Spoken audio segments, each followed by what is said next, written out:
جوہر town جیون market کے سابق صدر و سینئر تاجر رہنما اوورسیز پاکستان سٹیزن سولیڈیریٹی سعودی عرب کے صدر منتخب chairman overseas Pakistan citizen solidarity Muhammad Azeem Kasuri نے حاجی اشفاق احمد کو باضابطہ نوٹیفکیشن جاری کر دیا۔ تقریب کا انعقاد جیون مارکیٹ جوہر ٹاؤن میں کیا گیا۔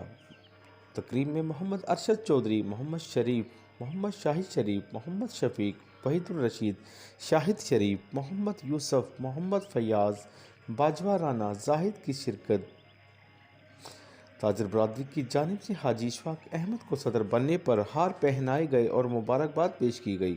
حاجی اشفاق احمد نے چیئرمین اوورسیز پاکستان سٹیزن عظیم قصوری کو گلدستہ پیش کیا اور ان کا شکریہ ادا کیا۔ اس موقع پر صدر اوورسیز پاکستان سٹیزن سولیڈیریٹی سعودی عرب کے صدر کا کہنا تھا کہ یہ عہدہ میرے لیے اعزاز کی بات ہے۔ اوورسیز پاکستانیوں کے مسائل حل کرنا میری اولین ترجیح ہوگی اور انشاءاللہ تاجر برادری کو مایوس نہیں کروں گا۔ اوورسیز پاکستانی پاکستان کا قیمتی اثاثہ ہے۔